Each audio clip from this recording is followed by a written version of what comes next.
اعوذ باللہ من الشیطان الرجیم بسم اللہ الرحمن الرحیم رب اشرح لی صدری ویسر لی امری واحلل عقدۃ من لسانی یفقہوا قولی۔ السلام علیکم ورحمۃ اللہ وبرکاتہ۔ سورہ غاشیہ، یہ وہ صورت ہے جس میں اللہ تعالیٰ نے قیامت کو غاشیہ کہہ کے پکارا ہے، یعنی ہر چیز ڈھانپ لینے والی۔ اس کو ہر چیز ڈھانپ لینے والی بیان کیا گیا ہے، اور مزید اس میں کچھ چہروں کا ذکر کیا گیا ہے۔ اس لیے اللہ تعالیٰ اس میں فرماتے ہیں هل اتاک حدیث الغاشیہ، کیا تیرے پاس خبر آئی اس ڈھانپ لینے والی قیامت کی؟ وجوہ یومئذ خاشیہ، اس دن کچھ چہرے جو ہیں وہ جھکے ہوئے ہوں گے، عاملۃ ناصبہ، اور وہ کیا ہوں گے؟ وہ بہت زیادہ محنت کرتے ہوں گے اور مشقت کرتے ہوں گے۔ یعنی یہ اب دنیا میں ان کا حال بیان کیا ہے کہ یہ جو چہرے دنیا اس وقت جھکے ہوئے ہوں گے، دنیا میں وہ کیا کر کے آئے ہوں گے؟ محنت اور مشقت۔ اب دیکھیں یہ بات کتنی عجیب لگتی ہے کہ انہوں نے محنت اور مشقت کی ہوگی، لیکن اس وقت ان کے قیامت میں ان کے چہرے جھکے ہوں گے۔ اس کی وجہ یہ ہے کہ یہ وہ لوگ ہوں گے جو دین اسلام سے ہٹ کے کسی دوسرے دین پر ہوں گے، اور اپنے اس دین کے لیے جو ہے وہ جیسے نا الذین آمنوا یقاتلون فی سبیل اللہ، اللہ کے جو بندے ہیں وہ اللہ کی راہ میں لڑتے ہیں۔ والذین کفروا یقاتلون فی سبیل الطاغوت، اور جو کافر ہیں وہ کس کی راہ میں لڑتے ہیں؟ طاغوت کی راہ میں۔ یعنی اپنی جان جو ہے وہ دونوں ہتھیلی پر رکھ کر لاتے ہیں، لیکن جو ایمان والا ہے وہ اپنے اللہ کے لیے، اپنے دین کے لیے لڑتا ہے اور اس کا اجر پاتا ہے، اور جو کفر والا ہے وہ طاغوت کے لیے لڑتا ہے پھر اس کی سزا پاتا ہے۔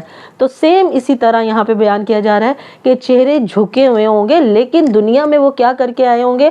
عاملۃ ناصبہ، عمل کر کے آئے ہوں گے، مشقت اپنے دوسرے دین کے لیے۔ اسی بات کو حضرت عمر رضی اللہ تعالیٰ عنہ کے واقعے سے اس کی مزید وضاحت ملتی ہے۔ وہ اس طرح سے کہ حضرت عمر رضی اللہ تعالیٰ عنہ کسی سفر پر گئے اور وہاں پہ انہوں نے ایک بوڑھے راہب کو دیکھا جو اپنی عبادت میں بے حد مشقت اٹھا رہا تھا، بے حد محنت کر رہا تھا۔ تو حضرت عمر رضی اللہ تعالیٰ عنہ نے دیکھ کر ان کو فرمایا کہ مجھے اس بوڑھے کے حال پر رحم آ گیا، مجھے اس کو دیکھ کر اس پر بہت رحم آ گیا۔ وہ کیوں آ گیا؟ کہ اس نے ایک عمل کے لیے، ایک مقصد کے لیے اتنی محنت کی، لیکن یہ اپنے مقصد کو نہیں پا سکا، کیونکہ یہ سب جو اس نے کیا یہ اللہ کے لیے نہیں کیا، یہ اس نے کسی دوسرے مقصد کے لیے، دوسرے دین کے لیے کیا۔ اس لیے یہ قیامت میں ان کا کیا حال ہوگا؟ وجوہ یومئذ خاشیہ، چہرے اس دن جھکے ہوں گے، عاملۃ ناصبہ، انہوں نے مشقت بھی کی ہوگی اور محنت بھی کی ہوگی، عمل بھی کیا ہوگا۔ پھر مزید ان کا حال بیان کیا، تسلا نارن حامیہ، وہ دہکتی آگ میں اور تسقا من عین آنیہ، اور انہیں کھولتے ہوئے پانی کے چشمے سے پانی پینے کو دیا جائے گا۔ لیس لہم طعام الا من ضریع، اور ان کے لیے خاردار سوکھی گھاس کے علاوہ کوئی کھانا نہ ہوگا۔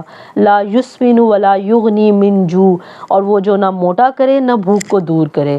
اللہ تعالیٰ جو ہے ہم سب کو اپنے حفظ و ایمان میں رکھے اور ایسے سخت عذابوں سے ہم سب کو بچائے، آمین۔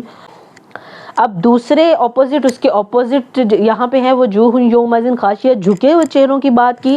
اب اس کے اپوزٹ ان چہروں کی بات کی جو کہ تر و تازہ ہوں گے۔ فرمایا وجوہ یومئذ ناعمہ، کچھ چہرے ایسے ہوں گے جو اس دن خوب حشاش بشاش ہوں گے، لسعیہا راضیہ، اپنی کوشش پر خوش ہوں گے، فی جنت عالیہ، اونچی جنت میں ہوں گے، لا تسمع فیہا لاغیہ، اس میں کوئی بےہودہ بات نہ سنیں گے، فیہا عین جاریہ، اس میں کیا ہوگا؟ ان کے لیے بہتا ہوا چشمہ، فیہا سرر مرفوعہ، اور اس میں ان کے اوپر ان کے لیے کیا ہوں گے؟ اونچے رکھے ہوئے تخت، واکواب موضوعہ، اور پانی پینے کے جو آپ کھورے ہیں وہ رکھے ہوئے ہوں گے اپنی اپنی جگہ پر، ونمارق مصفوفہ، اور گاؤ تکیے قطار میں لگے ہوئے ہوں گے، وزرابی مبثوثہ، اور مخملی فرش بچھے ہوئے ہوں گے۔ اب دیکھیں یہ سب کچھ پڑھنے کے بعد، سب کچھ جاننے کے بعد یہ اس طرح کی فیلنگ آتی ہے کہ وہاں پہ سب تیاریاں ہو چکی ہوئی ہیں، قلین بچھ چکے ہیں، گدے لگائے جا چکے ہیں، تکیے لگائے جا چکے ہیں، پانی پینے کے لیے آپ کھورے رکھے جا چکے ہیں، چشمے بہہ رہے ہیں، اور بس اللہ تعالیٰ نے وہ ایک آنکھ بند ہونے کی دیر ہے تو اللہ تعالیٰ نے اپنے بندے کو ان نعمتوں سے نوازنا ہے، اس خوبصورت جنت میں داخل کرنا ہے۔ اللہ تعالیٰ ہم سب کو جو ہے اس جنت کا دیدار نصیب کرائے، آمین ثم آمین۔ یہاں تک اس صورت کے 2 موضوعات مکمل ہوئے۔ اب تیسرے موضوع میں کفار مکہ کو چند چیزوں پر غور کرنے کی دعوت دی جا رہی ہے کہ ان چیزوں پر غور کرو، تم پر خود ہی واضح ہو جائے گا کہ ان تمام چیزوں کا بنانے والا رب العالمین ہے یا تمہارے جھوٹے معبود۔ پھر اللہ تعالیٰ نے فرمایا کہ افلا ینظرون الی الابل کیف خلقت، کیا وہ دیکھتے نہیں اونٹ کی طرف کہ کس طرح اس کو پیدا کیا گیا۔ کہ آپ دیکھیں عرب میں اونٹوں کا بہت رواج ہے، اونٹ ان کے لیے جو ہے وہ بہت قیمتی متاع، اور صحرائی سفر میں ان کا ایک مستقل رفیق تھا جو 10 دن پانی پینے کے بغیر گزارا ہی نہیں کر سکتا بلکہ بے تکلف سفر بھی جاری رکھ سکتا ہے۔ خاردار جھاڑیاں اور خشک گھاس اور پتے کھا کر اپنا پیٹ بھر لیتا ہے، ریت میں اس کے پاؤں نہیں دھستے، بے تکلف سفر کرتا چلا جاتا ہے، وہ ریت کی وجہ سے تھک نہیں جاتا، اور سب سے بڑھ کر یہ کہ سب باربردار جانوروں سے زیادہ بوجھ اٹھاتا ہے۔ گویا یہ جانور ان لوگوں کی روح رواں تھا اور عظیم الجثہ اور عجیب الخلقت مشہور ہے۔ پھر اس کے بعد دوسری چیز کہ وَإِلَى السَّمَاءِ كَيْفَ رُفِعَتْ، اور انہوں نے آسمان کی طرف نہیں دیکھا کہ کیسے ان پر بلند کیا، کیسے اس کو آسمان کو اپنے بندوں پر ایک چھت کی طرح، ایک صاحبان کی طرح بنایا۔ پھر اس کے بعد وَإِلَى الْجِبَالِ كَيْفَ نُصِبَتْ، اور پہاڑوں کو نہیں انہوں نے دیکھا کہ کس طرح نصب کیے گئے۔ وَإِلَى الْأَرْضِ كَيْفَ سُطِحَتْ، اور زمین کی طرف نہیں دیکھا کہ کیسے ان پر بچھائی گئی۔